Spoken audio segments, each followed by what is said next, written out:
Curhat penyesalan Mel-Mel usai bongkar kasus Vina Cirebon, nasibnya kini miris setelah tampil di T6.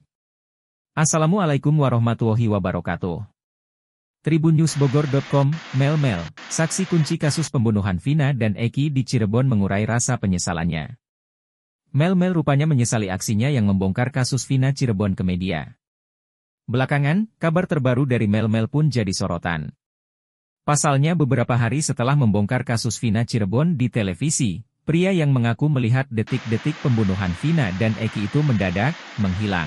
Hingga akhirnya terungkap nasib dan kabar terkini Mel-Mel yang membuat orang penasaran. Diwartakan sebelumnya, kesaksian Mel-Mel soal kronologi Vina dan Eki dibunuh sekelompok orang di 2016 itu membuat banyak pihak terkejut. Termasuk tim Hotman Paris yang kini jadi pengacara keluarga Vina. Sebab dalam wawancara di program televisi TV One News, Mel-Mel mengurai cerita mengejutkan soal pembunuhan Vina Cirebon bulan Agustus 2016. Dengan nada bicara tegas, Mel-Mel mengaku melihat sendiri momen saat Vina dan Eki dianiaya hingga dibunuh sekelompok orang. Dalam ceritanya itu, Mel-Mel mengakui ia adalah teman karib almarhum Eki. Saya lihat yang pertama dipukul Eki. Sempat saya mau maju, saya takut juga karena posisi saya sendirian. Saat itu memang sepi, enggak ada sama sekali orang, cerita Mel-Mel. Setelah Eki dipukul, saya lihat enggak bergerak. Enggak lama si Vina disiksa. Ada sejam kurang lebih. Saya enggak ingat jam, pokoknya pikiran saya enggak karuan, sambungnya. Setelah Mel-Mel mengurai pengakuan tersebut ke media televisi, ia pun jadi perbincangan. Melihat langsung wawancara tersebut, Putri Maya Rumanti tim Hotman Paris pun tampak syok. Putri Maya lantas bercerita bahwa pihaknya sudah pernah dihubungi Mel-Mel. Karenanya saat melihat kehadiran Mel-Mel di wawancara TV One, Putri pun langsung merekamnya. Ternyata Mel-Mel sudah mengontak tim kuasa hukum Hotman Paris.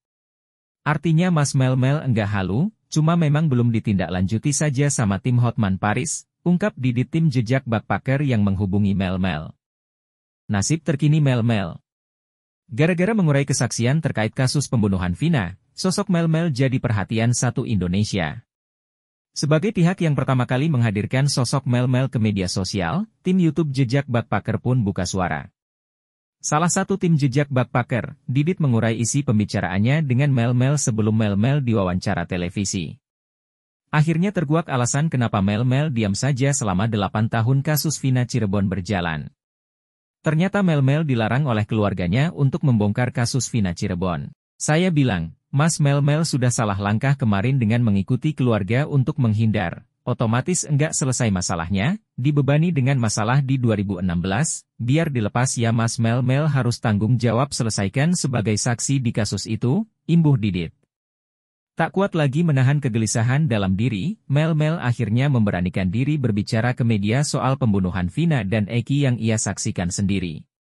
Siapkah Mas Mel-Mel memberikan konsekuensi ketika kesaksian Mel-Mel sudah go public? Otomatis Mas akan dikejar penegak hukum, tanya tim Jejak Backpacker. Siap Mas, siap, ujar Mel-Mel. Namun sebelum diwawancara tim televisi, Mel-Mel rupanya sempat ragu dan galau. Nyaris membatalkan janji, Mel-Mel akhirnya bersedia diwawancarai. Ternyata dia galau, katanya, Mel-Mel, masih diskusi akhirnya di detik terakhir jam 8 kurang 5 menit dia akhirnya merespon chatting saya. Kata dia, bismillah apapun yang terjadi terjadilah, pungkas Didit. Kesaksiannya soal kasus Vina dan Eki viral, belakangan Mel-Mel justru menyesal. Ternyata penyesalan Mel-Mel itu disebabkan karena tidak ada respon dari tim pengacara untuk menindaklanjuti kesaksiannya. Mel-Mel pun heran hingga kini dirinya tak dipanggil untuk dimintai keterangan oleh pihak kepolisian. Kata Mel-Mel, tahu gini saya nggak muncul, kalau saya muncul dicuekin, digantung, saya harus ke Jakarta atau enggak nih, ujar Didit mengurai curhatan Mel-Mel. Kendati menyesal, Mel-Mel mengaku tak mau lagi diam atas kasus Vina Cirebon. Meski begitu, Mel-Mel nyatanya kini masih diawasi keluarganya. Rupanya keluarga Mel-Mel tengah ketar-ketir karena Mel-Mel jadi sorotan satu Indonesia. Tak cuma itu, Mel-Mel juga mengaku dapat banyak tekanan dan pesan dari halayak gara-gara membongkar kasus Vina Cirebon. Mel-Mel rapat keluarga mau ngobrolin rencana selanjutnya, soal kasus Vina Cirebon. Tekanannya lumayan berat Mas Mel-Mel ini. Keluarga maunya keselamatan dijamin, kata Didit.